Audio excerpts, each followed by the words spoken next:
Last time on Knights of the Roll Table, Team Valiant spent time with the tribe of Efreeti in the Red Basin desert, learning they have been driven from their home by a despot of their own kind, known as Gohol the Brutal.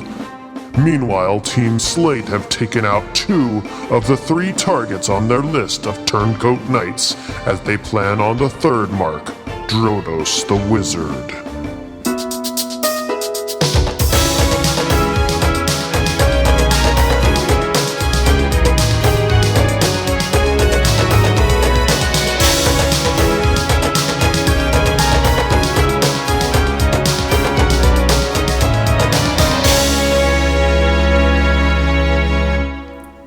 Guys, we shower.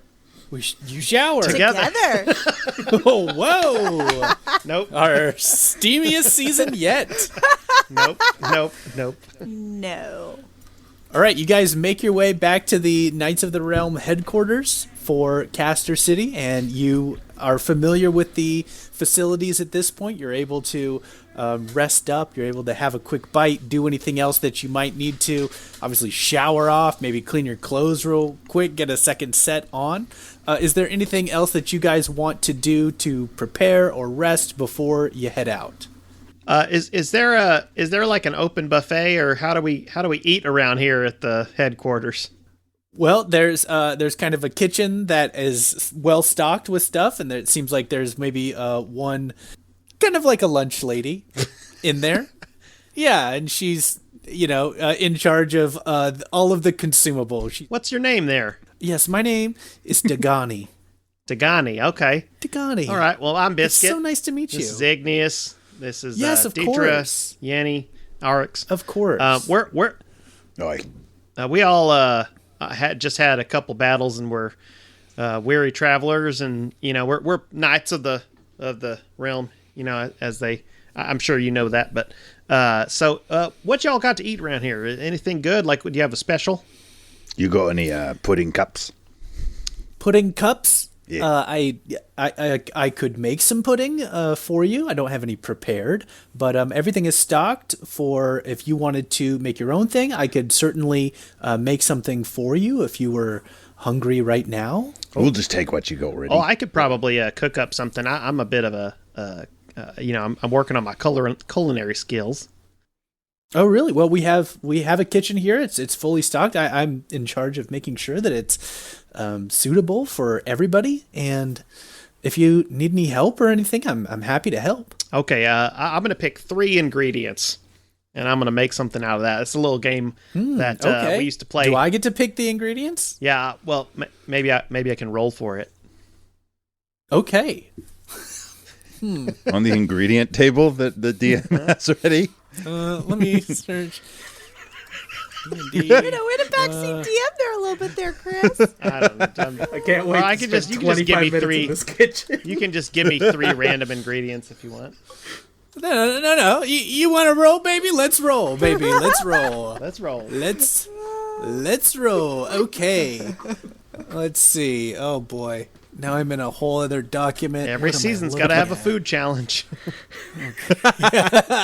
Because we've done so well with them in the past. All right. She says, okay. Why don't I pick the ingredients? Okay. And you can try and make something, and then I'll taste it and give you a numerical rating. Oh, great. On that. That's wonderful. Okay. Super. All right. Your 3 ingredients are a duck breast, a mandrake root, and an orange onion. Wait, which one is it? An orange or an onion?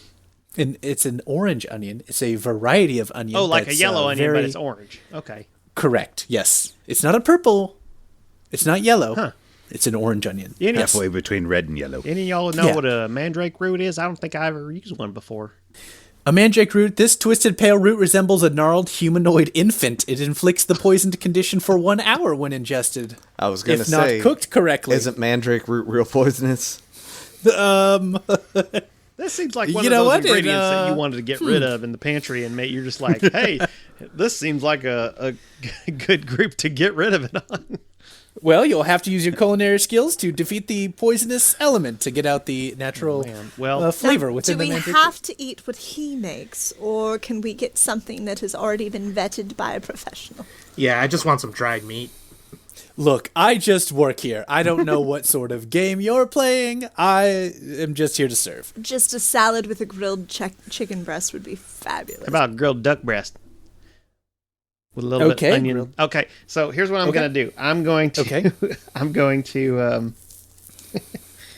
cast enlarge on the duck breast. So it's twice as large. It's going to go. I'm like, okay, here we go. And I cook it up on a flat oven area, and I'll start chopping it up and kind of ginsu it a little bit, and then I'm gonna mix in the onions in thin slices, like chop, kind of thing, and then I'll kind of chop that up and mix in the onions with the duck, and then I say, all right, and Aryx, you're on Mandrake. Go ahead and boil some water. Boil some water. Right. Come on now.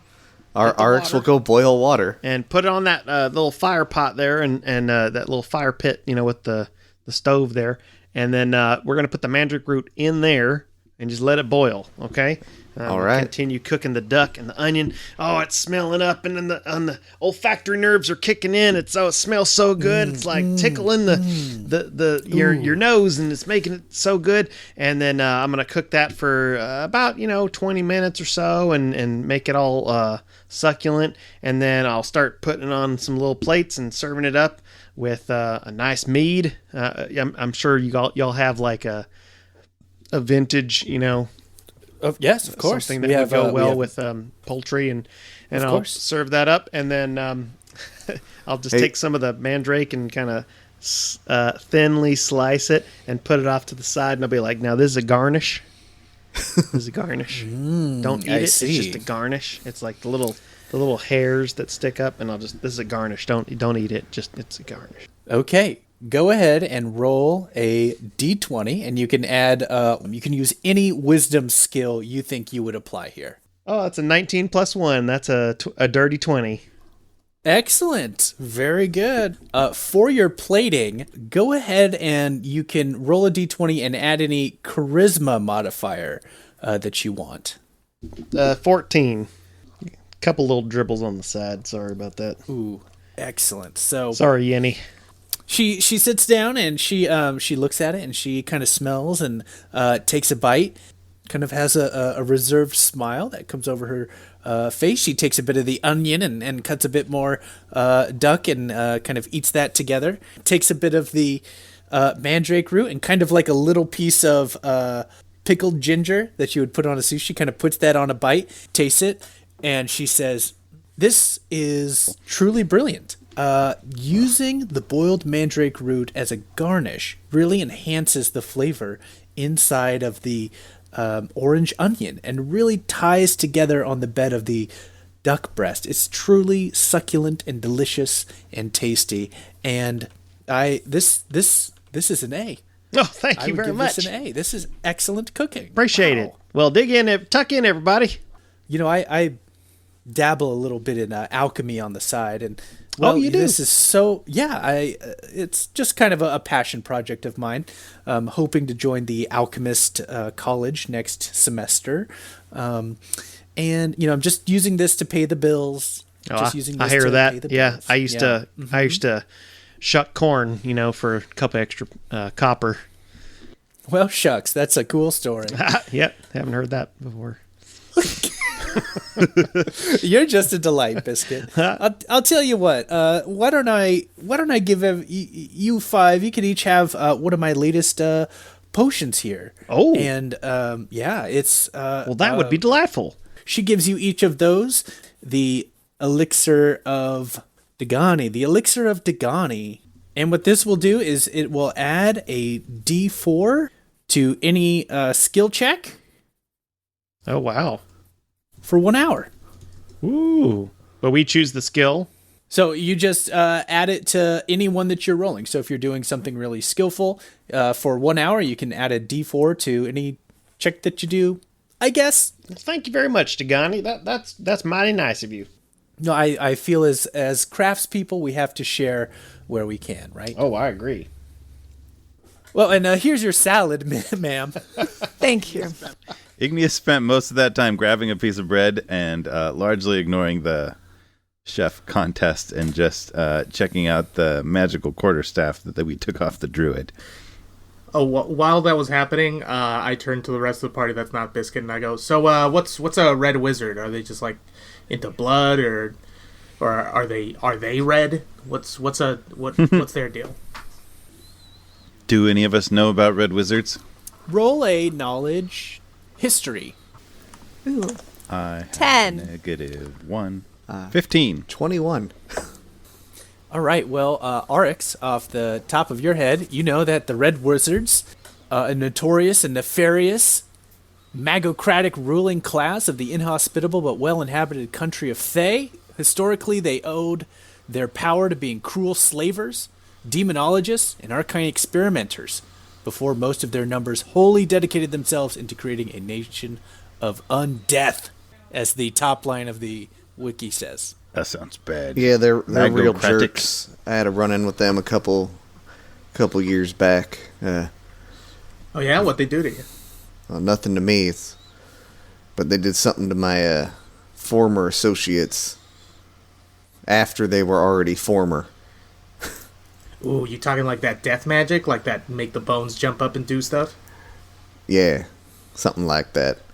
Look, I don't think we necessarily want to mess around with these folks, so we should go in there, take care of it real fast, and get out. He's probably already heard we're coming, right? Like, we did just murder 2 other people. Well, it's only been a matter of hours. And, I mean, if we travel quickly... This duck is good. All right, so we're going. To the jungles. All right. Ooh, I'll put on my riding boots. Lovely. Do I discover anything special about the magical quarterstaff we got from the druid?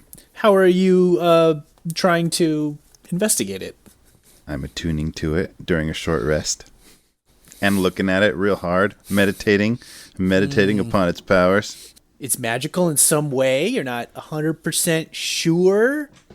I feel like maybe like a +3 quarterstaff and cast like wish if you focus on it, and it like has a cool extension thing where you can like poke people across the room.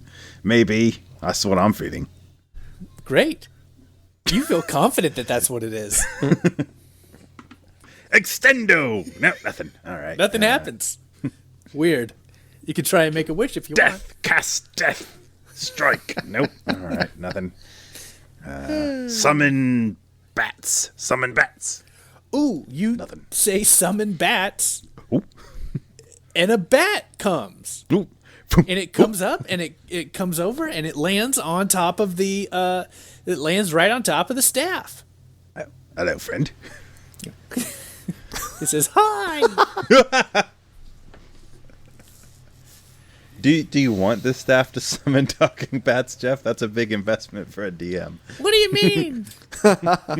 Hey, hey, Igneous. I'm just one bat. Igneous, if you want, I can identify that tomorrow. I just have to prepare the spell, but I can figure it out what it does tomorrow. That might be helpful. I'll just ask the bat right now. Do you have any special fighting abilities? No, I'm Bat. just a bat. Just a bat. I'm a bat. You suck blood, or you like Nope. cast rabies or anything like that? Can I like see through your eyes or anything, or you can like tell me what you see? You can tell me what you see, right? Except you're a bat, so you can probably tell me what you hear, maybe. I hear a lot of things in here. Okay, we can work with that. Okay.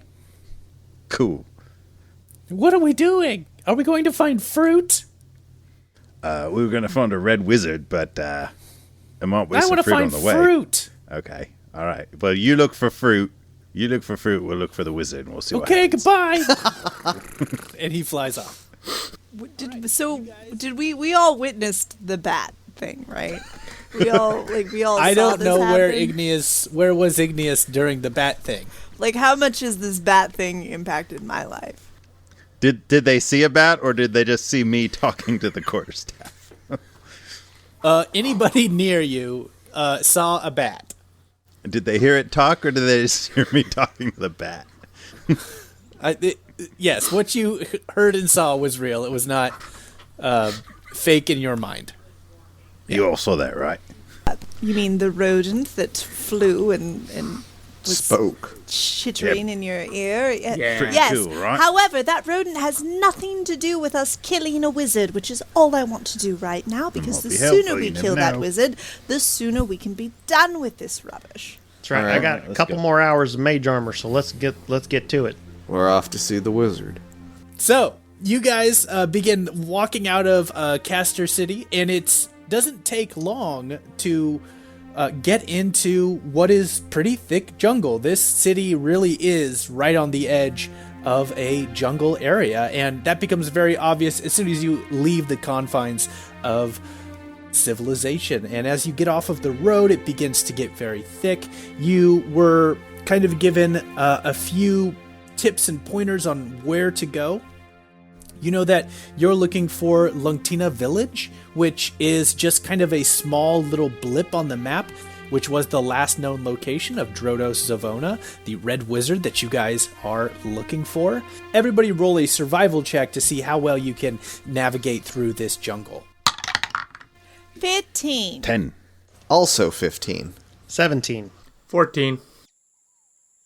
Okay, so you guys, even though it's pretty tough, Igneous is maybe a little bit in the back, coming over some of the vines and making their way through.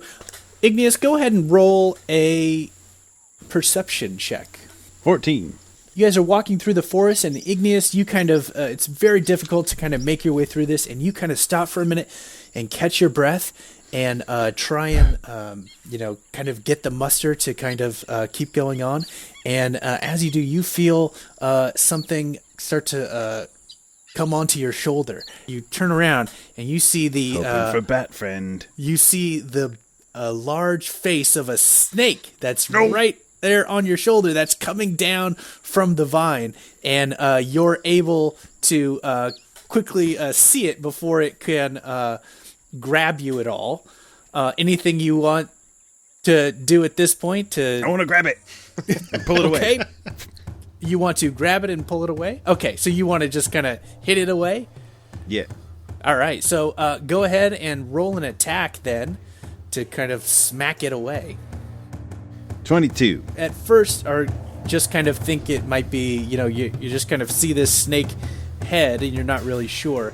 And so you kind of try to grab and throw, but what you initially think is maybe going to be a small snake is actually kind of this really much like a giant boa constrictor size. And so you are able to kind of fend him off and step away. But now this snake Snakes! falls down to the ground and is kind of coiling up and ready to pounce on you. So what would you like to do now? Would you like to fight or flight? I would like to flight. I stumble backwards. Get away. Run away! Past everybody else. I have a lot of movement. Go ahead and roll a dexterity save real fast. What are these? 14.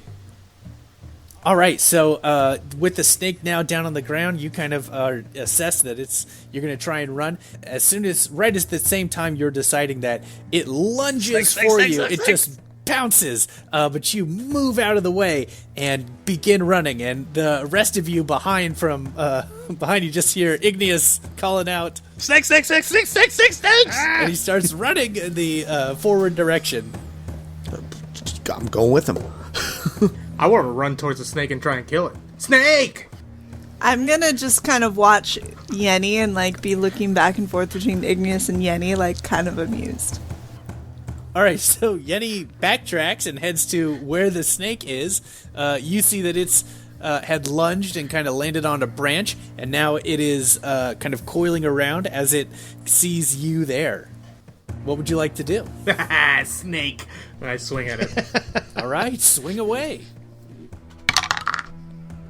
13. That hits. Oh, nice. Okay. I'm gonna go two-handed on this one. just real lumberjack style go at it. That is 9 damage. Oh, actually, 12 damage.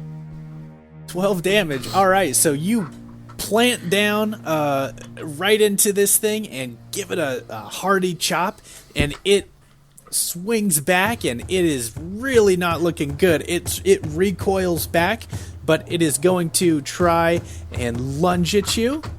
Ah, snake! Oh, that's a 22. All right, and that'll be... Ooh, it's going to do 7 damage as it grabs onto you. Oh, no. Ah! I turned to Dierdre and I'm pointing, snake, snake! All right, just real quick, if anybody else wants to join in Yenni's little I'm encounter going here. to kind of casually saunter over, and then I'm going to attempt to deftly and expertly hack off the snake's head with my rapier. So that's an 18, 12. So 18 to hit. That's going to hit. That'll be 10 damage plus, so it'll be 22 damage. Without missing a beat, the snake is writhing about, and Dierdre comes up, and just in one flick of the wrist, just shoo, and the head of this giant boa constrictor goes flying across the jungle and lands on the floor as it kind of snaps on its own. I'll catch it. I'll catch the hand with Mage Hand, and I'll kind of move it over right behind Igneous, and kind of flip it over so it's like. I'll be like, Igneous, I think we got it. Turn around. Oh, got it. All right. Do we see, are there any more snakes? It's just the one snake, right? Roll a perception. If you're looking for snakes, roll a perception. I'll look for snakes. 19. 17. 9. All right, so you guys look around, you kind of wait and kind of listen. You try and use a bunch of tactics to try and detect if there's anything there, and you don't see that there's anything else there besides other bugs and birds and snails and frogs and all the other hundreds of flora and fauna that are around you in your immediate vicinity in the depths of the jungle here. But you don't see any snakes. Yenni, are you all right? That was quite embarrassing, but not as That was embarrassing. sweet. Not as embarrassing for you as I'm sure it was for Igneous. You chopped its head off. That was cool. You want to do one of these? And I'm holding up my hand like a high five thing. Yeah? You want to? What is this? Where you give me something as a token of tribute? Because No, put your hand on this hand. We'll do it really fast, and it'll go. Yeah, it feels great. you wish Do to it. strike me. No. We're striking each other, and then the middle of the strike is where. I the mean, feel if you goods wish happen. to engage in combat, we can, but I feel like I may have you slightly outclassed. No. You beat up the snake. I'm gonna have to jump up to do it, but we can do it. Come on, just I'll slap kind my of hand. I'll Put slap my your- hand out very tentatively. I go in for a slightly too forceful high five. Yeah. That's like a halfling thing. It's some sort of halfling tradition, right? Hand smacking. Orcs, we like smacking. We I usually kind of wipe smack my it out of the hand on my little doublet. And with the victorious high five, you both get an inspiration die. Yay! They killed the snake. Inspiration from a high five. Meanwhile, y'all just ran away. Oh, poor snake. Whatever. Some of us are more prudent than others. All right, you guys give Igneous a hard time as you continue walking through the jungle. Look, guys, I used to work for a salamander, and it wasn't nice. They're not nice people. I just have a weird thing about that. What about that crocodile in the sewer? That's a different thing. They have legs. It's weird to not have legs, right? Oh, that's what it is. It's the no legs. Don't salamanders have legs, though? They're little stubby ones. Yeah, but they're Realize still. that It's a by weird not thing. That's having any complicated. legs, that actually makes them slower. Hey, remember when I fought valiantly against that spider thing earlier? That was very impressive, right? We don't need to talk about the snake issue. Nah, it wasn't It's as cool as not the snake surprised thing. me. Dierdre, All right. Dierdre. Oh, stop. I quite like that, though. All right, you guys are sufficiently pumped up and have gotten you're ready to go. You continue walking, and the jungle ceiling begins to thicken up as the trees get even thicker overhead, and it seems like the the way in which things are growing, it's getting even wetter and drippier, and the ground is getting soggier. It seems like you're almost kind of into a marshy area. And what you guys see is that there's lots of mushrooms that are around, and as you're approaching where you think this village should be, you see that the mushrooms are getting larger, and they're getting very large, and some of you see ones that are like 4 feet tall. And eventually, what you guys, as you are continuing to walk, you see that some of the tall trees here are actually really big mushrooms that are growing up and providing the shade here. And under that are even more different types of mushrooms growing on the side. You see that there's red-capped ones. You see there's the bubbly type of ones that grow off of the side of trees. You see that there's the moral type of mushrooms. You see that there's shiitake-style mushrooms. All kinds of Jeff is literally mushrooms. naming every mushroom he can think of, both There's from a cooking brown and mushroom. video games. There's a There any Yeah. there any big button ones? There's big buttons, there's small buttons. As you guys are walking through this mushroom forest, Aryx, eventually you kind of you're looking around, and you see that you're not really sure, but kind of on a toadstool top, a little bit on the other side of between some of these larger stalks, it looks like you're seeing a mushroom smoking a pipe. Hey, folks, what's anyone else see that over there? Yeah, who's God, that? is it another snake? It appears to be a smoking mushroom. He seems like a real fun guy. As a joke. You get that? I like that. That was good. Thanks, Slingshot. Took me a minute, but I like that. As you all are talking and kind of looking in that direction, sure enough, like the form of this mushroom, kind of forms a hand and kind of waves at you guys. I'll wave back. Oh, Hey do you want there. to high five? You just hear a voice say, "Come on over." Yenni, I would urge you to be very cautious about having any physical contact with that mushroom or any other in this forest. You have no idea where they've been. Hey, do I recognize what kind of creature this is? Roll a knowledge nature. Can I also do a nature on that? Oh, that's much better. 21. I got a dirty 20. All right, so based on the type of forest that you're in and the the individual that you're looking at, you think that this is a psilocybe, which is a animated mushroom person. Hey, Aryx, this is one of them psilocybes I heard about. I've read about It's like a one of mushroom those. person. It's like a sentient mushroom dude. I've read of those. I've never encountered one Don't myself. eat them. Don't eat them. This is the bad kind. Gives you the willies. I generally try to avoid eating mushrooms or people of any sort. Yeah. Wait, are we gonna eat No, this dude? Yenni, don't eat Oh. this guy. Oh, I feel like we're getting a little sidetracked, but perhaps the local may have some insight as to where this person we're looking for might be. So I think he might be nice. We just gotta ask him some questions. Maybe. hello, local. Local. Hail. How are you? ooh, he speaks common. Here, hello, I'm Dierdre. These are my compatriots, and you might be I'm Fum. Fun, Fum. Fum. Fum. Wonderful to meet you. Welcome. Where's he from? Fum. Where? From where? I'm Fum here. This is Fum from here. He's from here. His name is Fum. Thumb? Yeah, you got it. Like a thumb? Sure. Listen, They don't have thumbs either.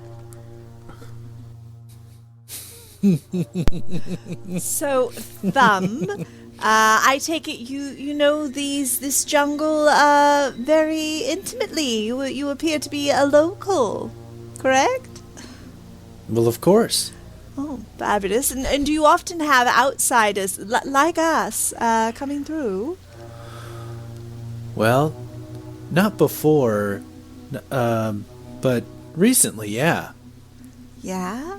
So Yeah. you've seen others, maybe a little like us?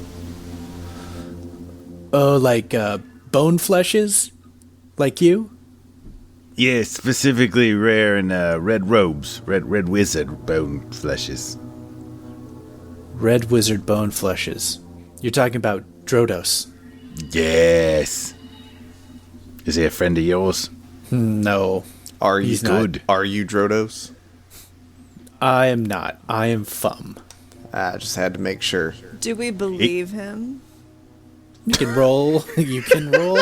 That's skepticism. Insight. Inception. I feel like if Insight. the red wizard was a talking Inception. mushroom, somebody would have mentioned that. 12. Hey, listen, I'm hedging my bets here. I don't trust anybody. I don't even really All right, trust you all that right. much. 12. 12. It doesn't seem like he has given you any reason not to believe him at this point. All right, keep your secrets. Has this Drodo score caused you any trouble? You need some help with that. Yes, if they were not around, it would be very good. Okay, well, I think we can probably help you with that if you can just tell us everything you know about him, anyone that might be with him, where he's at, and anything we should be aware of. Yes, we don't like them. They are not good. Would you want to come and meet the rest of my village? You want us to come with Fum? You can come with Fum?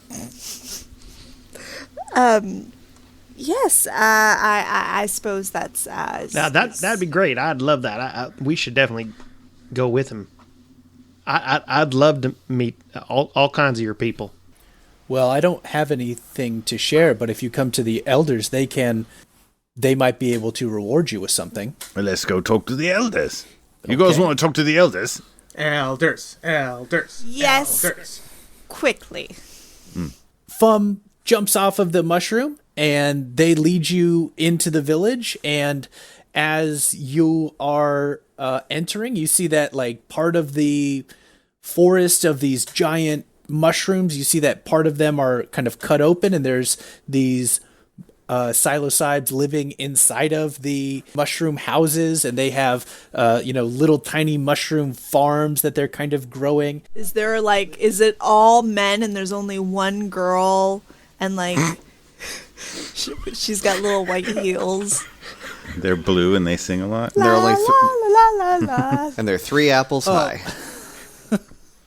No, there's no Smurf BS license stuff that we would have to get cleared. No, there's no copyright infringement happening in this village. But you do see it's just kind of a quaint little village here, and you see that there is a big difference in the sizes of a lot of these individuals. Some are kind of smaller, maybe Yenni size, or maybe a little smaller, up to some that are 6 or 7 feet tall. And so there really is a large range of sizes that you guys see. And eventually a lot of the people are looking at you as you're kind of coming through, but eventually you come into this big hollow mushroom. And there are several different types of mushroom people sitting around, ones that have kind of more dome heads, one that has a purplish cap that's a little pointed, one that has these magnificent gills all around the side of it. But you see that they are sitting around. As Fum leads you in, Fum says, "Elders, I have met these flesh bones from outside the forest, and they are here to take care of Drodos." And by take care, he means we're going to get rid of him. We're going to kill him. Yeah, we're gonna kill him, maybe. I just think it's important that we're real clear with our objectives here, so that if they disagree with it, they can tell us now. Intention being clear, we can now proceed. We will find a way to eradicate the problem, is what my compatriots are trying to say. Yeah, what she said. one speaks up and says, "We would like you to end the being known as Drodos. We prefer that they not inhabit the forest around our village." And another one speaks up and says, "Yes, they must be stopped. They must be destroyed." And another one speaks up and says, "Yes, they are no good. They must go." Aryx raises his paw and says, "I just want to be clear. Are there more than one of them, or have I just been getting their pronouns wrong up until now?" There is only they that we call Drodos. All right, then. Hey, Elder Salasai, big fan. My name's Biscuit, by the way. We would love to take care of this problem and get back your younglings. Is there any way that is there anything you can do to help us out? Like any kind of thing you can give us to help us on our journey? They kind of look around to each other and they say, "We can offer a reward. We have collected shiny objects from other flesh bones like yourself, and we would be willing to give them to you because we think that they might be of value to you." And they kind of pull over this kind of big box and they kind of dump it out, and you see that it's full of gold and silver pieces, as well as like jewelry and trinkets and kind of just a lot of a mix of shiny metals. They say, "These, you can have them?" Yeah, that's mighty generous of you. I mean, their shiny trinkets are probably not worth much, right, Dierdre? I mean, but we'd be happy to take them. I mean, the wonderful thing is, you can always find out later. Yeah, resale value and stuff. So why don't we we'll find your missing youngins and we'll bring them back, hopefully. Well, we certainly hope so. Would you like to first celebrate with seeing the ethereal plane? I'm sorry. What now? How's that? Typically, enlighten ourselves with seeing the ethereal plane.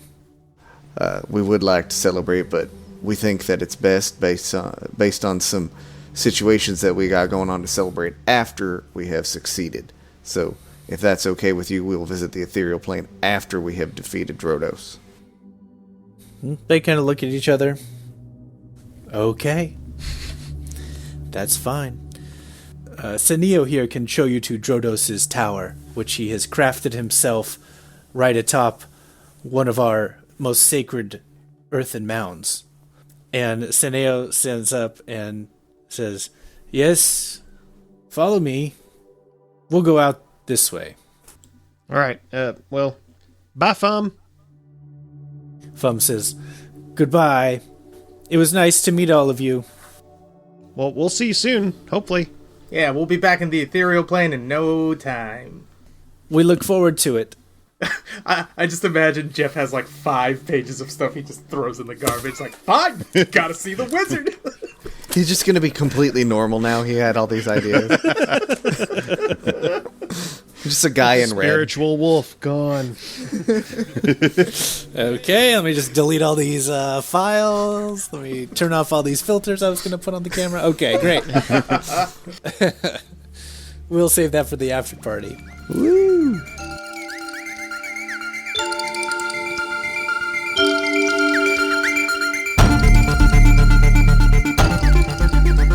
Hello, listeners of the Roll Table. This is Jeff, your DM for Season 4. A big welcome to the midway of the episode. So excited that you're listening along with us.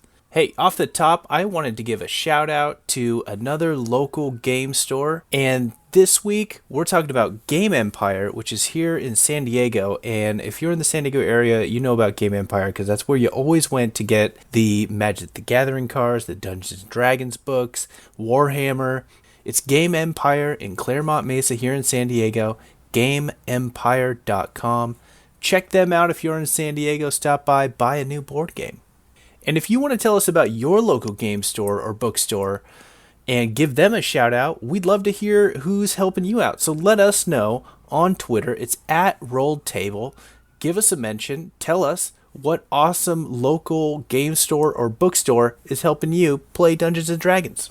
The best way to support us is to leave a rating and review on whatever podcast service you're listening to right now. It only takes a sec. Go on there. We'd love to have that 5-star rating. It's very appreciated. We like that rate and that review. If you want to check out all of the cool art that's happening, you got to go to our Instagram. We're putting up the pictures of our characters that Chris is drawing, and it's a really cool, fun place to hang out. It's at Rolled Table on Instagram. Part of editing this season and part of the really tough thing is that we have so much fun recording for several hours at a time. But as we edit the podcast, sometimes we have to cut things out. And in this episode, I had to cut something out that was a really neat conversation between Chris Daly's character Carver and Remy, the NPC who leads that group. And I had to cut it out, but I wanted to still share it. I think that some people might enjoy it. So if you want to check that bonus content out, it is on our Discord. And you can find our Discord server, search for Knights of the Roll Table on Discord, and go to our Season 4 chat channel, and you can find that piece of bonus content on there. Some of the combat music that you're hearing is from Weston Gardner. We love him. He's Arcane Anthems on Patreon. Go and support him. Check it out right now. He makes music that you can use for your D&D adventures. All of the awesome art for our characters and maps, you know that they're illustrated by Chris Daly. You can support him on his Patreon, which is Dungeon Heads. It's a really fun time. He posts some amazing works of art of people's characters that he draws. If you have a character that needs to be drawn, if you want to see your character brought to life, you can reach out to him at Dungeon Heads on Patreon. If you want to talk to us, give us feedback, have questions, or want to put an ad on the show, it's knightsoftherolltable@gmail.com. Get in touch with us. Look, we know that there are so many D&D podcasts out there right now. They are a dime a dozen, and we appreciate that you're giving us a chance listening to our podcast. We love making it, and we love that you're listening to it. So let's get back to the adventure. It's time to go out, but stay in and make life an adventure.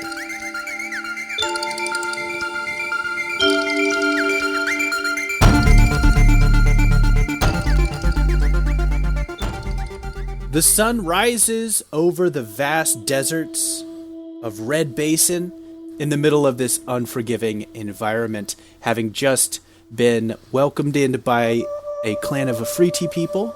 In your kind of large tent, there's was room enough for all of you to comfortably have a night's rest. And as you wake up, you see that Remy is not in the tent at the moment. The flap of the tent gets pulled open, and you see a little girl's face, and it's Izo, and she's looking in.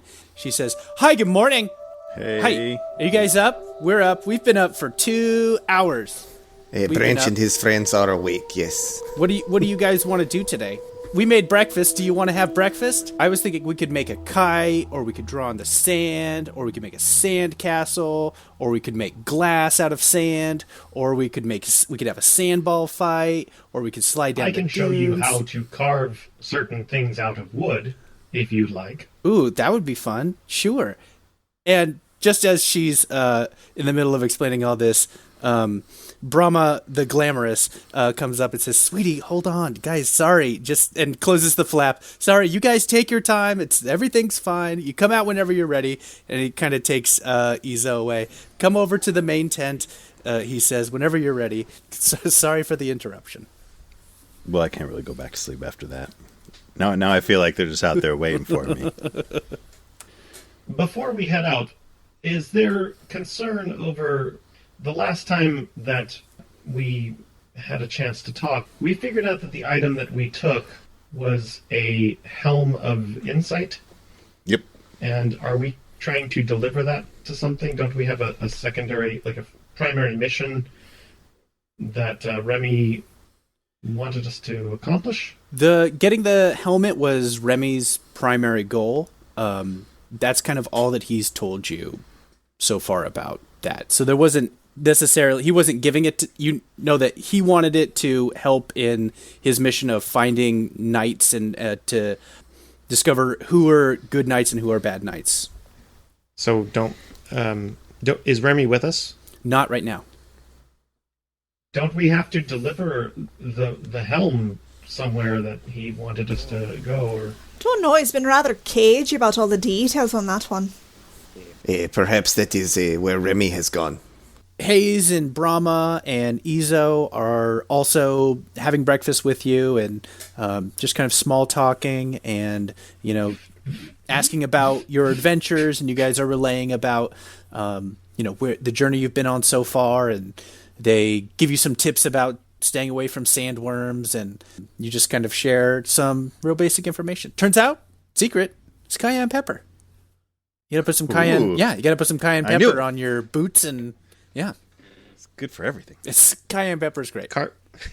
Carver just comes up right to the table and kind of stares down at everybody and just waits for the conversation to stop. Hello, hi, Yes. Carver. Hi. I had a conversation with Remy. He is going to stay here, but he gave us his blessing to help these people. There you have it. We've been blessed. You're gonna help us? Carver says we're going to help you. So, what do you need us to do? We just want to go home. We just want to go back to the mountains, and we just want to try and reclaim any bit of the life that we had. And this guy's in the way. What was his name? His name was Gohal the Brutal. Gohal the Brutal. That's a way cooler name than the Unfortunate. I'd like a name like that. Sarsa the Brutal. Sarsa the Relentless. Well, Sarsa, last night you gave yourself a name. It was Sarsa, the sexiest of all time. What? That's on And then you said I'm Sarsa, I'm never going to die. I thought she was Branch thought she was Sarsa no, I do not have a drinking problem. What are you talking about? And then you were Sarsa, I don't drink to hide my feelings. I don't have any feelings. You don't have feelings. I don't need help. You need help. This checks out. Yeah, truth be told, all of that is incredibly on brand for me. Okay, well. I know. I'm very familiar with each of those phases of Sarsa's night. Anyway, so point us in the right direction. We'll go negotiate with this Gohal guy. Negotiate? However is necessary. And Brahma steps up and says, "Our brave heroes! Stepping to it again. We're so thankful ahead of time. This is amazing. Truly only travelers from far and wide could come and save our simple Efreeti way of life." Aren't each of you pretty powerful, though, with the confetti and the high-level spell Yeah, I slots? think they were what's just the bragging barrier? about that, about how it was so easy to make all that happen. Well, look, Brahma is about show. Brahma is about the glamour. Brahma is about a way of life. Brahma is... Talking about himself in the third person. Yes, Carver. The Brahma is within all of us, and Brahma is a thing in which we bring out of ourselves. And my magic reflects that. My abilities channel that which is the beauty inside. Well, perhaps you could give us a little bit more insight into how someone like Gohal managed to overthrow not just Brahma, but the entirety of the Efreeti Touch. He channeled his darkest magic, his darkest side, used magic that controls people, used magic that makes him stronger. Honestly, it's that we just didn't want to fight him, partially. We didn't want to lose anybody else to him. The choice seemed either we were going to try and die for our freedom, or we were going to become his servants. And so we decided to leave. If we make a stand, would you fight him now? I think that some of us could. Several of us are a fighting age. We could certainly guide you and help you. Well, would you be able to spare anyone to come along with us? After all, more numbers would increase our chances of success here. Of course.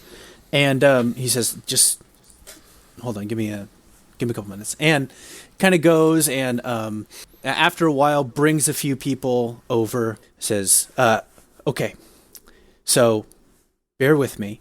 I know that we don't have a ton, but we have some people who are willing and able to help. Okay, so first, Odazam the Pleasant, and you see this kind of smaller, portlier person, and he looks like he's maybe a little older on in years, and he says, "Oh, hello! It's so nice to see you. Are we gonna go fighting today? What did you say his name was? Otazam the Pleasant. Otazam the Pleasant. If you'll have me, I'd love to travel with you. And we have Bethead the Royal. He says, yes, it is me, Bethead. I'm trained in sword and regality. I can join you on your quest. It says, and you're going to really love Geckish the Lucky. And it says, Now we're talking. what's up? I'm Geckish the Lucky. So, do you have anyone who could join us who are not Looney Tune impersonations of celebrities? Turns out, these are the only ones you got. Do you perhaps have a like Fred the really good fighter, or like Betty the I will not die if hit by a large sword, or anybody like that? We have Atod the Illustrious. Atod, you want to come? And he says, no! Well, Bethead said that he was good with sword, so perhaps that's something. Yes. We have some time on our journey to figure out what they are good at, and maybe we can come up with a plan that no one will get hurt. Hurt? I've never fought anybody that's real. And he pulls out this thin wooden dowel, and he says, masters only practice with wooden swords, of course. And he kind of goes, see, look, parry, parry. And he lightly taps it on Deleth's shoulders, and underneath he says, ooh, repartee, oh, touche, ooh, oh, very good, oh, very good. Petted the Royal. And he sheathes his dowel back. By dowel, do you disappears. mean toothpick? Because that's what that's looking like to me there, boyo. Oh, it's a little thicker than that. Look, it's regulation. It's exactly as it should be. Dramatic, but I think we're all going to die. No. Hey, not when you're with Geckish. Look, I've never died. I've been alive for Wait, 600 all right. years. Operative question. Yes. Geckish, Yeah. does your lucky magic extend to people around you, or is it really Geckish centered? It's mostly Geckish. Okay, let's huddle up, people. Okay. Huddle up. Not you all. What are you doing? Ginny's over there. And me, Auditions. Do you want No. I can join? I'm very take nice. 5. Hang out over Can there. I get Look. you some tea? Shh, back up. Okay, good. Sure. Okay. Bring some tea. Okay, I'm gonna make tea. Listen, everybody. We can take all of these folks. They could be distracting at best. Maybe we should just charge out on our own here. I don't know. What do you think? Oh, you're talking like human shields. Yes, I like that. That sounds good. But we also have to hang out with them all day if we bring them along. So I'm just weighing pros and cons. Let's be honest, alright? We got to look at this through the lens of what is going to be our advantage here. And the only advantage we have is that this person doesn't know that we're coming. And that element of surprise is really the only thing we got going for us, because let's be honest, those guys are not the boldest and brightest that this tribe has to offer. We're not exactly on the par with any of these creatures. And obviously this guy was terrifying enough to force them all to flee. So I don't know. I don't hate the idea of traveling light. I mean, why don't we just sneak out there? We don't have to be committed to doing anything if we can lay low and kind of size it up and see what seems reasonable. If we have an opportunity, we can go and we don't have to deal with the Regal over there. Or Why don't we ask each one of them to tell us what their most powerful spell would be? Or ability. That seems like a very practical approach.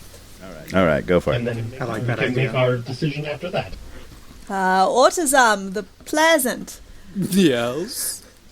What would you say is your most powerful spell or ability, or what do you bring to the table here?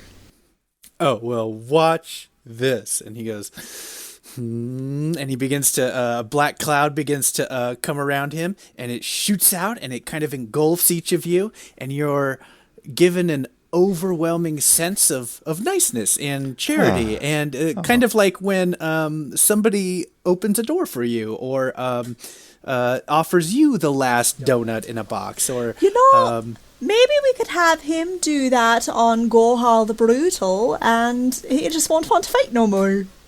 Fun fact, I actually did that to him before, and he shot me with a spear. You seem to have not died from that, so that seems like we could try again, yes? That sounds terrifying. I'm gonna vote to veto. Next. Okay. I'll be right over here. Bented the Royal, what is your most powerful attack? Or, He says, okay. Spell if you have magic. Watch this. And he takes out his dowel, and he goes, Hoaragazol! And it goes, and it flies out of the tent, and you can kind of see, like, out through, like, in the horizon, like somebody's kind of, like, walking very far away, and then all of a sudden they go, ah! They go, ow, what? Hey, who threw their dowel at me? Benton, was that you? I mean, that could be useful. Some kind of a ranged annoyance. That's what I'm saying. Can you get it back? I can walk over there and get it. Jeez. Oh boy. My weapon comes back to me. Oh, well, I guess you're a genie now. Okay. He's not past. That one's not passing my threshold for I want to hang out with him all day, so he could throw a sword real far. Geckish, would you like to demonstrate what your most powerful ability or spell might be? I don't know. Why don't you try and hit me? All right, I'm going to charge at him with my mace. Okay. And Roll an attack. This guy's just gonna go. Please roll a 20. That'd be so good. That's a 12 to hit. All right, you go up and go to swing, and Geckish just calmly steps back, and you whoosh, just hit down on the ground. He says, it's pretty lucky, huh? That's pretty good. And then I'm going to real quick throw a Sacred Flame at him, and that he has to make a dex save. So you blast a Sacred Flame at him, and it hits him, and it catches him on fire, and he just calmly takes off his jacket and sets it down, and it's on fire. He says, see, it was a wool jacket. Wool is very flame retardant, so it's pretty lucky, huh? I didn't catch on fire. I mean, I don't hate this guy. He's way less annoying than the other ones. Yep. I can also grant you 3 wishes. Can you grant us these wishes now, before we leave? Perhaps we could wish for Gohal the Brutal to not exist, or we could wish for better fighters, I gotta tell you the truth. It's not so much that I grant your wish, as much as I make you not want to have the wish come true at all in your mind. So, which is better? To get the thing that you want, or to not want it anymore? Having the thing that we want would be better. Potatoes. Potatoes, that's all I'm Do you saying. think that would work on Gohal the Brutal? Well, he'd have to make a wish. I can't make him wish. I like where your head's at with this one here, Carver. You know, slip a cue card under his doormat and think he's going to say it? That's a pretty smart guy. That's all I'm saying. From what I've seen, Sarsa is very persuading. I'm super ready to walk. I'm already walking. I'm walking, everybody. We're walking. This way? We're going over there, right? We're walking. Hey, remember when I had a ship? Hey, one of you can, get us there faster, right? Somebody has any functional spell that could, just move us over there real far. Anybody? Or transportation of some kind. I could become a camel. And someone could ride on me, or... Audazam says, "Ooh, I have the perfect thing. I can't wait for you to have it." And he goes over, and there's a rug on the floor. He pulls out a little tiny pipe, and he goes, doo doo doo doo doo doo doo doo doo doo doo doo doo doo doo doo, and the rug starts to lift up a little bit, and then it moves out of the way, and underneath there's just a small cart there, and he says, "Oh no, you can have my cart if you'd like." What a chip. I hate everything about this. Fine. Camel Branch can pull the cart. Let's go. Okay. All right, you guys set out across the desert with Geckish the Lucky, I assume. So you guys get walking out in the desert. Jerik is also, by the way, whenever you're walking through the desert, he's learned the Mold Earth cantrip recently, and he's in the habit of just, like, making little sandcastles practicing it. So, like, Ooh. He's not terribly hard to follow because there's just these, like, mounds of sandcastles wherever he goes. Can I be riding Branch in order to avoid any sort of conversation with Geckish? Hey, one time I was at this casino and won 43,000 gold. That is a lot. Fascinating. All right, we're walking.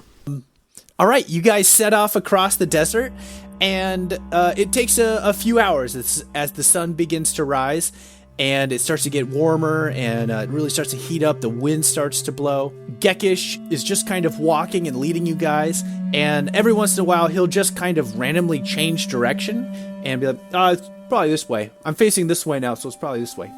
And you guys start walking in that direction.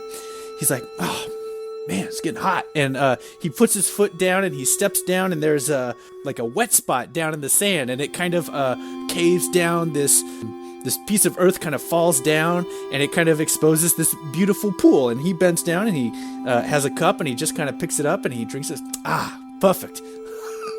And everything just kind of is going Geckish's way. And Everything's coming up Geckish. Everything's coming up Geckish, baby. And Episode title. everything's coming up Geckish.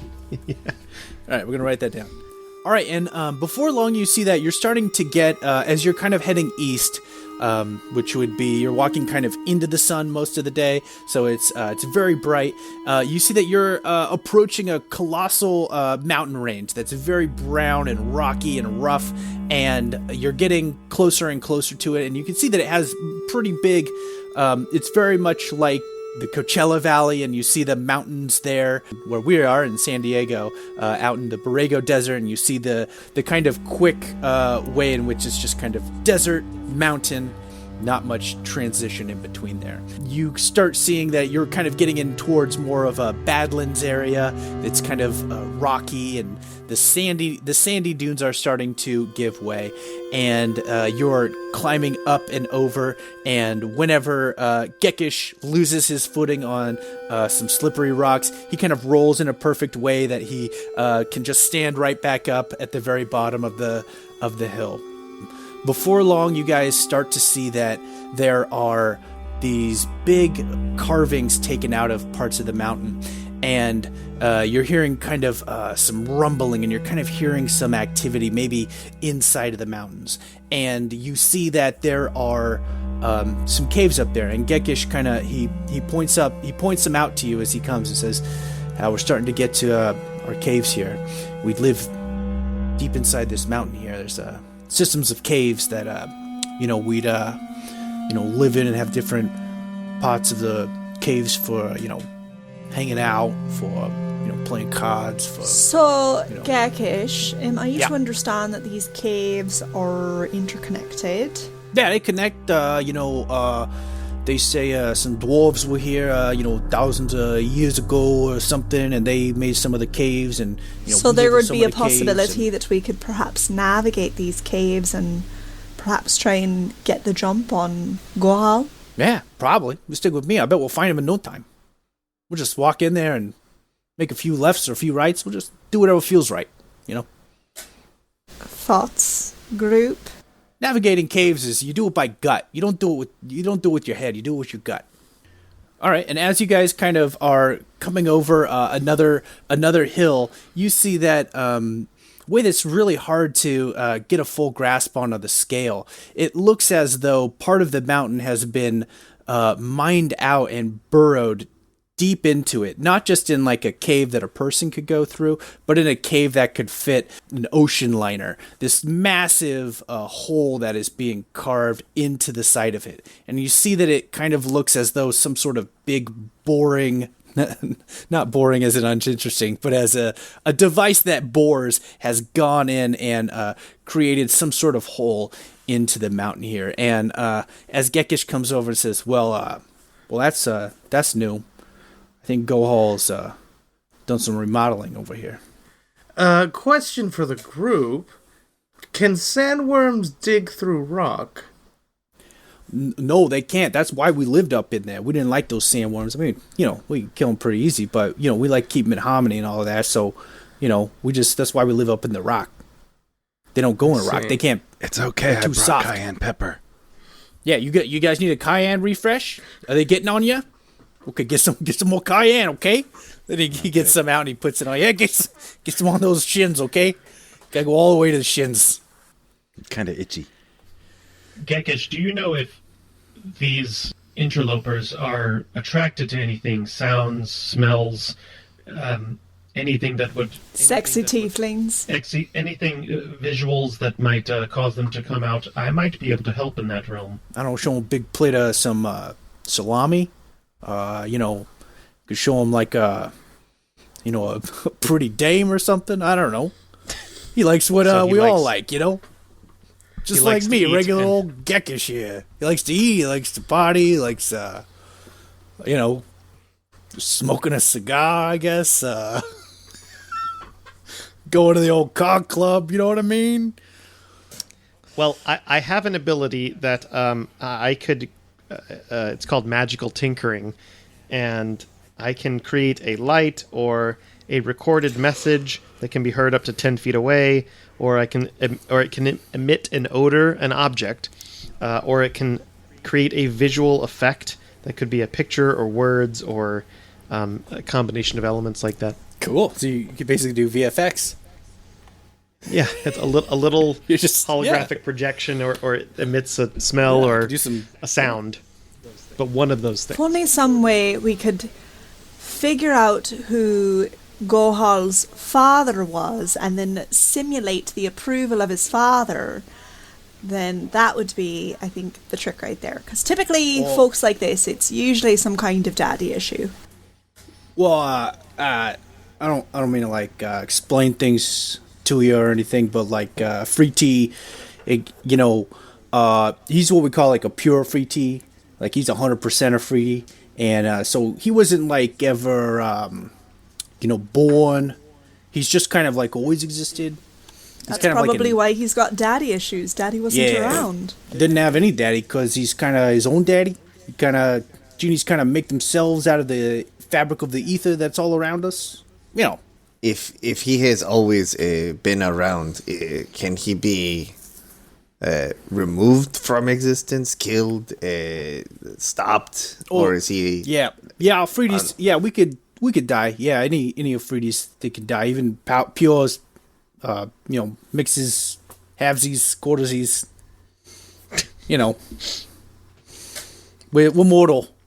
He has been alive forever.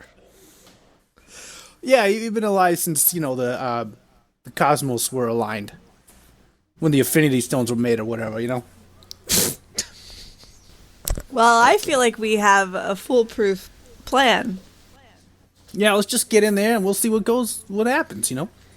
Well, you said that he likes to eat or hunt, maybe Branch. You have the ability to turn into animals, yes? Yes. Perhaps Branch turns into an animal. I will create some sort of object that makes him smell delectably good. The rest of us can sneak up and attack him from behind and bind him somehow or hold him down. What does he? What kind of animals would he like to eat? This is better than using an actual animal because I would not want to harm one of them. Oh, sure. I mean, cows, pigs, goats. Yanti likes to eat sometimes. He'll have a bugbear. A bear. Yeah, How about get a bear. Get a bear? Yeah, I can be a bear. I know how to be a cave bear, and these are It should be caves. something that looks tempting to eat but can also fight back. I could be a giant boar. guys, you're way overthinking it. Let's just get in there and we'll talk to him and see what's going on. Okay? I mean, okay. truthfully, Trust me, this is gonna work out. I'm trusting Geckish at this point. Sure. All right, let's get going. And so What? I'm willing to throw myself to the genies at this point. Let's go. We are just going to talk with We're him. just gonna go in the caves and see what happens. Do I trust that Geckish is not just throwing us to the wolves here? Roll an insight check. Oh, God. Insight is +5. 23. Geckish does think that everything is going to work out for Geckish. All right. That's what he believes, Gotcha. despite all the evidence to the contrary. Yep. He doesn't seem to be lying to you either. It's not like, That is what I asked. yes. So he doesn't see, it's not an intentional thing. He doesn't seem to think that it's anything particularly unusual. Geckish the Lucky was one of the names I read. So Geckish says we should talk. Do you guys think we should just go in and talk, or should I be a bear, or should we fight, or I run think away? we should go in as long as Geckish is directly in front of us at all times. Okay. All right, I can lead. That's no problem. And you guys start walking down, and you see that there's this gigantic opening into this mountain, and you see that it goes really far in, and you're hearing this rumbling that's happening as you guys are going. You continue to walk, and it just is a very long tunnel. And surprisingly, as big as the mountains are, it seems like you're really going quite far in here. The rumbling sounds that you're hearing are getting louder and louder, and you get to a point where you kind of turn around a bend, and you can see that on the far end there's this lighted giant area here.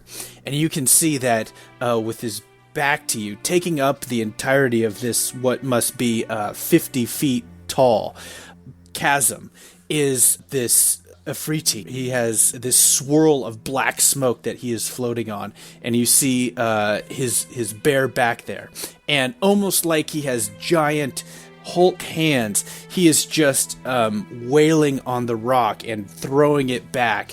And the person who is doing the tunneling itself is actually Grohol the Brutal.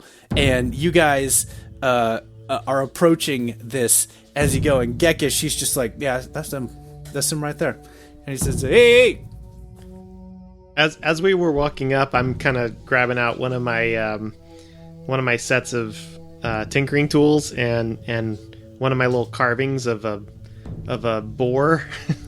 And I'm kind of infusing it with the magical tinkering spell, and I'm gonna give it a smell of like really tempting meat, or at least what I think that is, just to kind of like have it in my hand. And all right, so you have that in your hand, and you guys are rapidly approaching the digging that is going on right in front of you. Just so that I can get the picture in my head, he's just sitting on a cloud of black smoke, digging. Yes. Okay. And he is enormous in scale. Has he noticed us? He has not noticed you. He is continuing to kind of work. He seems pretty focused. Chisel, and I'll have Chisel come out of my shoulder, and I'll say, Put this a little bit to his left. and she'll kind of fly away with the little good smelling of meat little boar sculpture.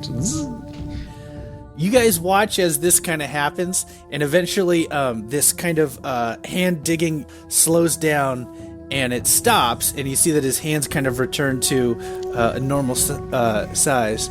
Kind of looks around, and then he starts to laugh. Geckish, the Lucky, you have returned to serve me, and you have brought 5 slaves yourself. And he turns around just as an evil version, the evilest version of a genie that you can imagine, with a goatee that jet black and Is he pointed like Jafar down. at the end of Aladdin? Jafar as a genie at the very end. He is turning around and says, Yes, they will do nicely. Question. I raise my hand, walk out. Hey, I'm Jerik the Unfortunate. Just a quick question, if you have a minute. You dare speak to your new master? Yes. just if you don't mind, I did it's sort of like a request to speak. Really, in my culture when we raise our hand, that's like I'd like to be called on. It's like a question. He gestures his hand out, and a plume of black smoke goes down and picks you up and brings you closer to him and floats you in the air. And he says, "What do you have to say to me?" I forgot. I'm a little okay. Yeah. What's with the digging? Where are you trying to get? Maybe we could help you out. You cannot possibly help me, puny humanoid like you. And he throws you back. Whoa! And you fall tens of feet backwards. As that happens, you hit the ground. You take 16 points of fall damage. I cast Featherfall. All right, so just as that happens, Featherfall is cast. You fall without taking that damage. Whoa! And he says, "Oh, Geckish, you have served me well. You have brought me more magic users, I see." And Geckish says, "Actually, we're kind of here to stop you." Gohal says, "No, Geckish, you're not going to do that." Question. Over. See the hand? the black smoke picks you up and pulls you. This is not the pulls best you course back. of action to keep saying. What is your name? If we can't help you, I told you my name. You did not Don't you tell me listen? your name. I'm Jerik the Unfortunate. I opened with that. Jerik the Yeah, he did say Unfortunate. that, yes. Listen, what do you need? If we can't help you, why do you need slaves? What's the good? Is this just like a totemic thing? That's ridiculous. Yes. You know what that is? It's for my own power. It makes me feel good. To have slaves? Yes. So you're lonely is what you're telling us. All of your genie friends have left you, and you're lonely here all alone, digging tunnels in your caves. You need a friend. And I'm going to tell you, your friend-making skills are not very good, Gohal the Brutal. And he's gonna turn you over like a like somebody playing with a bug that they've caught, and it's just going to kind of shake you upside down like that, and kind of squishes you a little bit. You feel this crushing pain of under his thumb and index finger, and again he throws you back. He says, Your options are to serve me or die. Listen, Gohal, first of all, I have to say, you've really got him pegged. I don't know if you know, but that's Jerik the Unfortunate. So you're right, he's pretty pathetic. He never told me his name. Told you twice. Hey, but do you smell something? I smell your tricks, Artificer. All right.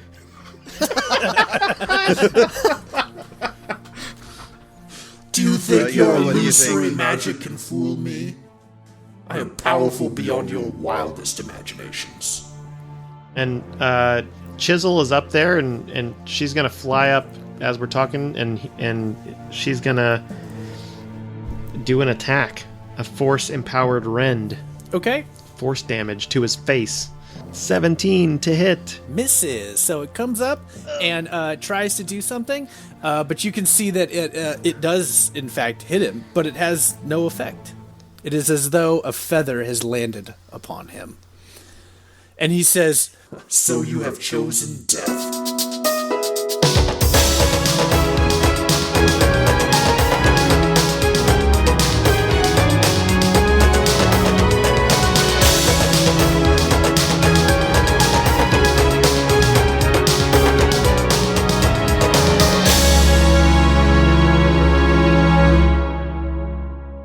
Hey everybody, this is Chris. We're excited that Knights of the Roll Table is part of the Geekly Grind Podcast Network. But did you know that there are other geeky podcasts you can listen to? There totally are! Such as The Anime Fantasticness of Blake and Spencer Get Jumped, and Comic Book Keepers, where we talk about one superhero, hero, villain, or team one issue at a time. But we also have some new baby brothers in our podcast family. Explore the vast universe of geekdom with Geeksploration, or Talking Animation's Finer Details with JD's Ink and Paint Club. So check those out today. Escape your weekly grind at the Geekly Grind.